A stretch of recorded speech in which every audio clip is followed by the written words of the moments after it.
రాష్ట్రంలో పంచాయతీ ఎన్నికలు ముగిశాయి. అధికార కాంగ్రెస్ పార్టీ 55% పైగా పంచాయతీల్లో గెలవగా బీఆర్ఎస్ పార్టీ 40% పంచాయతీలను కైవసం చేసుకుంది. బీజేపీ 3వ స్థానంలో నిలిచింది. ఈ పంచాయతీ ఎన్నికల్లో తాము పూర్తి ఆధిపత్యం సాధించామని కాంగ్రెస్ పార్టీ చెబుతోంది.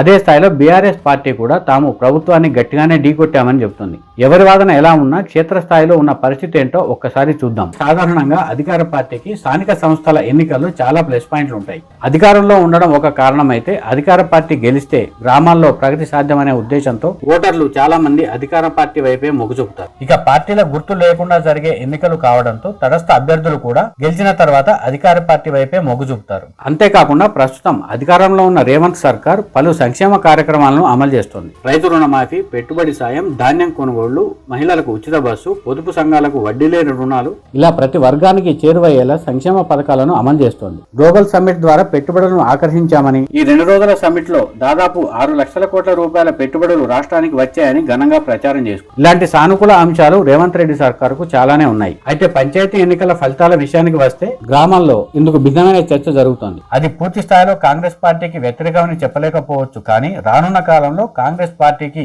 ఇబ్బందికర పరిణామాలు ఎదురవుతాయి అనే సంకేతాలు మాత్రం వస్తున్నాయి. క్షేత్రస్థాయిలో బీఆర్ఎస్ మద్దతిచ్చిన అభ్యర్థులకు, కాంగ్రెస్ పార్టీ మద్దతిచ్చిన అభ్యర్థులకు వచ్చిన ఓట్ల మధ్య తేడా చూస్తే 5% లోపే ఉంది. సాధారణ ఎన్నికల డేటాతో పోల్చితే ఈ 2 పార్టీల మధ్య ఓట్ల శాతం తేడా స్వల్పంగా తగ్గింది. అంటే గత 2 ఏళ్ల నుంచి చూస్తే బీఆర్ఎస్ పార్టీ గణనీయంగా పుంజుకుంది. ఇప్పటికిప్పుడు కాంగ్రెస్ పార్టీ అధికారాన్ని ఈ ఓట్ల శాతం ప్రభావితం చేయలేకపోవచ్చు, కానీ కాంగ్రెస్ పార్టీకి మాత్రం ఇది ఒక హెచ్చరిక లాంటిదే. బీఆర్ఎస్ పార్టీ 2వ స్థానంలో నిలిచినప్పటికీ పార్టీ కేడర్ అంతా కూడా ఈ ఎన్నికల్లో ఒకే తాటిపైకి వచ్చింది. అధికార పార్టీ నుంచి సీఎం రేవంత్ రెడ్డితో సహా మంత్రులు కూడా ఈ ప్రచారంలో పాల్గొన్నారు. నిరంతరం ఏదో ఒక కార్యక్రమం చేపడుతూ ఎక్కడో ఒక చోట మీటింగులు పెడుతూ ప్రభుత్వాన్ని ప్రమోట్ చేసే కార్యక్రమాన్ని చేపట్టారు. బీఆర్ఎస్ పార్టీ వైపు నుంచి చూస్తే అటు కేటీఆర్, ఇటు హరీష్ ఇద్దరు ప్రతిష్టాత్మకంగా తీసుకున్నారు. అయితే బహిరంగ సభలు మాత్రం ఎక్కడా నిర్వహించలేదు. కేసీఆర్ మాత్రం ఇప్పటి వరకు బయటకు రాలేదు. కేసీఆర్ బయటకు రాకున్న పంచాయతీ ఎన్నికల్లో బీఆర్ఎస్ పార్టీ ఈ స్థాయిలో గణనీయమైన సీట్లను దక్కించుకోవడం అంటే అంత ఆషామాషి కాదు. అది ఖచ్చితంగా బీఆర్ఎస్ కు ప్లస్ పాయింటే.